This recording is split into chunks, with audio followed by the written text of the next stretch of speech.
नाही, लोकशाही कशी असते आम्ही आता सध्या पाहतोय. माझ्या माहितीप्रमाणे पोलीस यंत्रणा पूर्णपणाने सत्तेमध्ये असलेल्या लोकांच्या माध्यमातून काम करते हे सिद्ध झालेलं आहे. दोन घटना घडल्या. एक विकास लवांडेंना शाही फेक झाली.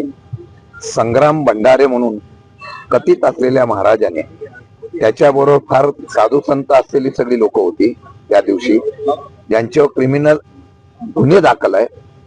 त्यांची तक्रार झालेली असताना, त्यांच्यावर तक्रार केलेली असताना सुद्धा त्यांना अद्यापही अटक होत नाही.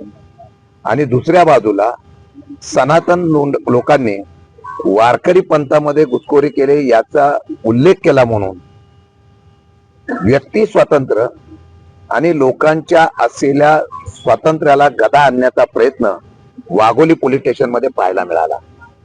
त्या आमच्या सहकार्याला अटक करण्याचा निर्णय घेतला. एक तर त्याला नोटीस नाही, एक तर कुठल्याही प्रकारे कोर्टाच्या दारातून त्याला उचलून आणलं. जसं काय तो मोठे क्रिमिनल आहेत, गुन्हेगार आहे, अशा पद्धतीने पोलिसांनी केलेला आहे. आम्ही दोघेही, मी आणि रोहित, इथं आम्ही आलेलो आहोत. न्याय हक्कासाठी, कार्यकर्त्याच्यासाठी आम्ही इथं भांडण्याचा प्रयत्न केला, म्हणणं मांडण्याचा प्रयत्न केला. दोन विषय आमचे फक्त एवढेच आहे की आज जसा निर्णय जर आपण न्याय विकास लवांडेला लावला, त्याचप्रमाणे या महाराष्ट्रामध्ये छत्रपती शिवाजी महाराज, महात्मा ज्योतिबा फुले, अनेक अशा महापुरुषांच्या बद्दल ज्यांनी ज्यांनी अशा प्रकारचं वक्तृत्व केलेलं आहे, त्या वक्तव्याबद्दल तुम्ही कारवाई काय करणार हे आम्ही गायकवाड साहेबांना विचारलं. परंतु काय की सध्या खादी आणि खाकी यांचा मिलाप झाल्यामुळे त्या असलेल्या खाकीला फक्त वरचा उद्देश ऐकायला लागतो, आदेश ऐकायला लागतो. त्यांनी त्याची प्रक्रिया केलेली आहे. पण मी तुम्हाला सांगतो, लढाई इथं थांबणार नाही. आम्ही दोघेही आलेलो आहोत. 23 तारखेला आम्ही पोलीस कमिशनरना भेटणार आहोत. त्यांनी ऐकल्यानंतर महासंचालकांना बोलतो. एक तर या पीआयच्या राजीनाम्याची आम्ही मागणी करतोय, ज्यांनी निपक्षपणाने काम न करता पूर्णपणाने आपल्या दबावाचं तंत्र वापरून कायद्यातून 3 वर्षाच्या वरती गुन्हा नसेल तर अटक करता येत नाही, तरी सुद्धा अटक करण्याचा प्रयत्न केलेला आहे आणि कुठली नोटीस न देता अटक केलेला आहे. आम्ही आता आमच्या एफआयआर जो दाखल करणार आहोत तो पीआय गायकवाडावर दाखल करणार आहोत. त्यांनी ज्या पद्धतीने, चुकीच्या पद्धतीने कारवाई केली आहे, आम्ही कोर्टात न्याय मागू. कोर्टाने याच्यावर कारवाई करावी अशा प्रकारची मागणी तर करूच, परंतु या संदर्भामध्ये न्याय मिळाला नाही तर आम्ही आंदोलनाची भूमिका 100% 8 मे रोजी एक गुन्हा दाखल होता. त्यांनी अंतरिम जामिनासाठी अर्ज केला. त्यावेळेस 20 तारखेपर्यंत जामीन लवांडे यांना देण्यात आला होता. पण काल ज्यावेळेस त्यांनी पुन्हा जामिनासाठी अर्ज केला, त्यावेळेस आधीचे जे गुन्हे होते ते मेन्शन करणं गरजेचं होतं. त्यांनी ते गुन्हे मेन्शन केले नाहीत, म्हणून त्यांचा जामीन अर्ज फेटाळला आणि म्हणून पोलिसांना अटक करावी लागते. हेच कारण हे पोलिसांचं पूर्ण प्रमाणित षडयंत्र आहे. विकास लवांडेवर एकही गुन्हा नाही. ज्यांच्यावर गुन्हे आहेत त्यांना अटक केलेली नाही. ज्यांनी शाही फेक केली त्यांना अटक केलेली नाही. आणि त्याचबरोबर आता सुद्धा आमच्या लोकांनी इथे निवेदन दिलेलं आहे. त्या निवेदनामध्ये आम्ही सांगितलेलं आहे की ज्यांनी ज्यांनी अशा प्रकारचा अपमान केलाय, तुम्ही जो नियम विकास लवांडेंना लावलेला आहे तोच नियम त्या ठिकाणी त्यांना लावून कारवाई करावी अशी मागणी केली. दुर्दैवाने केली नाही. मी तुम्हाला एवढंच सांगतो, पोलीस यंत्रणा पूर्णपणाने राज्य सरकारच्या काही लोकांच्या अधिपत्याखाली काम करत आहे. 100% लोकशाहीतून विरोधाने कुठल्याही प्रकारचा आवाज उठवू नये अशा प्रकारचा तिथे प्रयत्न होतोय. म्हणूनच या ठिकाणी लोकांचा आणि युवकांचा उद्रेक होतोय. येत्या कालावधीमध्ये ते फार दिवस चालत नाही. एकदा उठाव हा 100% होतो. तुम्ही म्हणताय की पीआय वर गुन्हा दाखल करण्याची मागणी करू, पण पीआयची जे आदेश देणारे आहेत ते सीपी आहे. सीपीच्या विरोधात तुम्ही, आम्ही सीपी नवे मागितले ना. 23 तारखेला सीपी वर आम्ही भेटायला विरोधात कोर्टात आम्ही जाणार. आम्ही यांच्या विरोधात जाणार म्हणजे जाणार. असं आहे की लोकशाही काही मेलेली नाही ना. कोणी पोलिसांचा यंत्रणेचा वापर करून कोणाला उचलतील, कोणाला कारवाई करतील आणि आम्ही थंड बसायचं. कार्यकर्ता आम्ही मरून देत नाही. आम्ही त्याच्या विरुद्ध आवाज उठवणार. नाही झालं तर आंदोलन 100% होणार. तुम्ही म्हणताय की लवांडेंवरती गुन्हा दाखल नाहीये. मला वाटतं की तुम्ही थोडीशी चुकीची माहिती तुमच्यापर्यंत आली.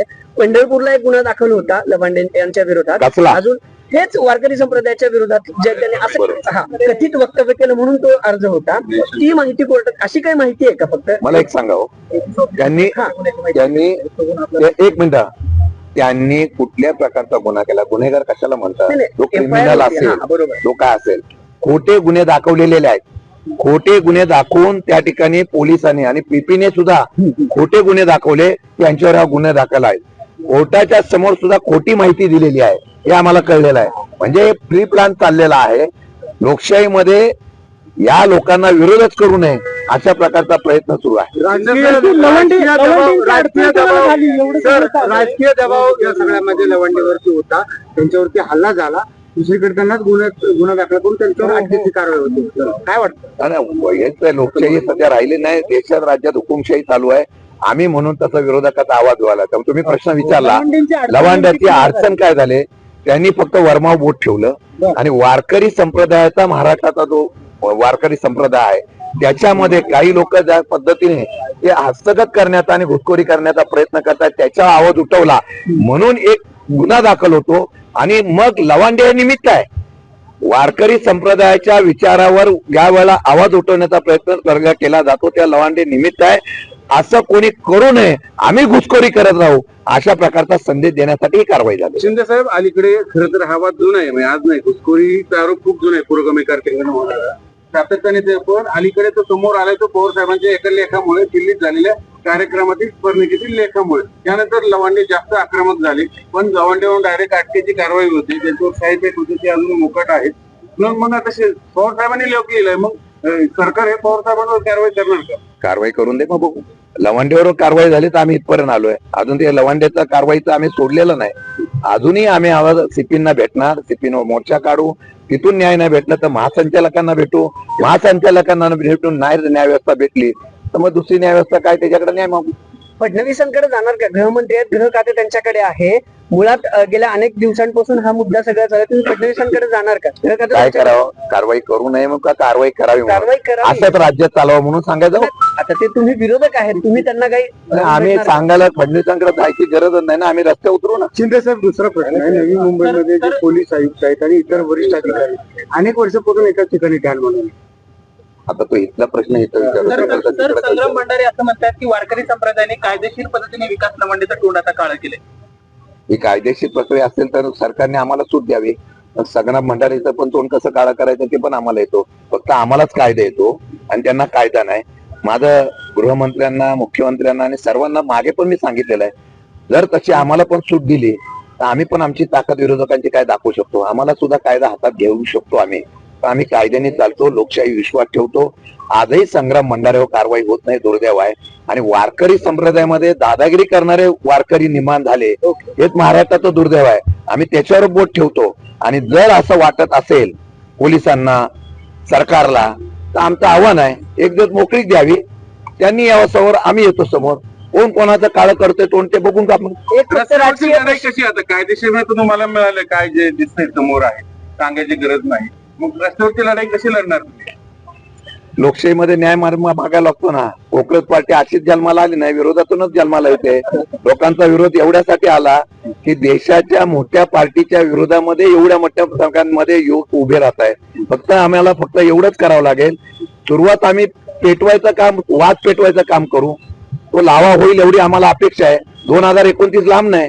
आणि ज्यावेळेला 2029 ला बदल होईल त्यावेळेला ज्या ज्या लोकांनी अशा प्रकारचं हे केलेलं आहे त्यांचा सुद्धा हिशोब काँग्रेसवाल्यांचं खातं बंद करण्यात आलं. बंद केलं त्यांचं. 13 मिलियन झाले. अरे लवांडेचा आवाज बंद केला जातो, लोकशाही त्यांचा तरी आवाज कुठे ठेवला जाईल.